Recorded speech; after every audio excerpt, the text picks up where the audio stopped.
हनुमान जी महाराज भगवान नारायण से भी ज़्यादा मजाक किया।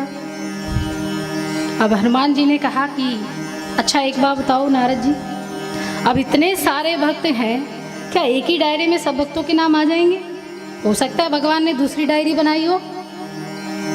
अब नारद जी सोचे ये तो हमने सोचा ही नहीं कि दूसरी भी हो सकती।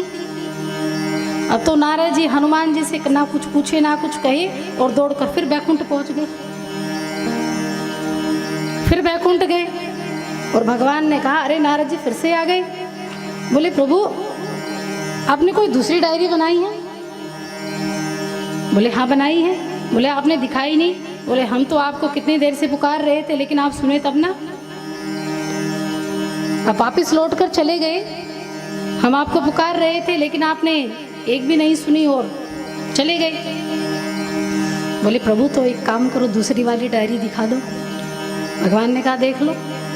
तब जैसे ही दूसरी डायरी खोली तो सबसे ऊपर किसका नाम? हनुमान जी का। सबसे ऊपर हनुमान जी का। अब नारद जी को उठा गुस्सा, नारद जी को क्रोध आया। नारद जी ने कहा प्रभु ये तो आप बड़ी हमारे साथ जादती करते। आपने पहली डायरी दिखाई उसमें मेरा नाम और दूसरी डायरी में हनुमान जी का नाम। इसका अर्थ ये है कि आप पक्षपाती हैं। भगवान ने कहा नारद जो पहली डायरी तुमने उठाई थी उसमें उस भक्तों का नाम है जो दिन रात मेरा नाम चिंतन और स्मरण करते हैं, और दूसरी डायरी उन भक्तों के नाम की डायरी है जो क्षीर सागर में शेष सैया पर बैठकर जिनका मैं 24 घंटे दिन रात नाम जपता हूँ, ये उन भक्तों की डायरी है। और हनुमान जी महाराज केवल राम नाम ही नहीं लेते अपितु राम भी हनुमान जी का नाम लेते। तो किस श्रेणी में भक्तों को होना चाहिए? दूसरी डायरी में, है ना? दूसरी डायरी में होना चाहिए। और हम गृहस्थों के लिए तो सबसे अच्छी बात ये है कि आप समाज के लिए हर परमार्थ का काम करते हैं, अपने परिवार का लालन पालन करते हैं, धन कमाते हैं, बच्चों को पालते हैं, माता है पिता है। इतना आप सब कुछ करने के बाद भी जब आप भगवान का आश्रय ले रहे हैं, सानिध्य ले रहे हैं, तो ये डबल तप है हम सभी के लिए। वो सबसे बड़ा तप वो नहीं है कि घर बार छोड़कर वैरागी जीवन धारण करके और हिमालय की घाटियों में जाकर एक टांग पर खड़े होकर भगवान का मंत्र जाप करे। वो सबसे बड़ी तपस्या नहीं है।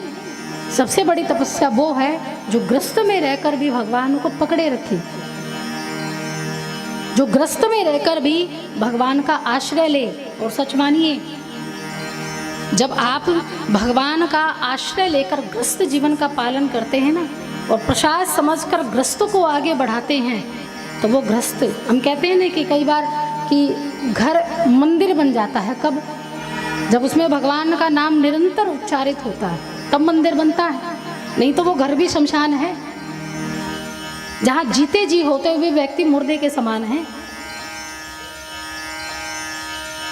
क्योंकि मुर्दा कभी भगवान का नाम नहीं ले सकता, जीते जी ही व्यक्ति भगवान का नाम ले सकता है। और जिस घर में राम नाम की माला जपी जाती है, जिस घर में भगवान का निरंतर जाप किया जाता है, सत्संग किया जाता है, वही सही मायने में श्रेष्ठ भक्त की श्रेणी में है और वही घर भी मंदिर है। तो गृहस्थ को ऐसा बनाइए कि भगवान आपको भजने पर मजबूर हो जाए, भगवान आपका नाम लेने पर मजबूर हो जाए। तो गृहस्थ से बड़ी कोई तपस्या नहीं है, कोई बड़ा तप नहीं है।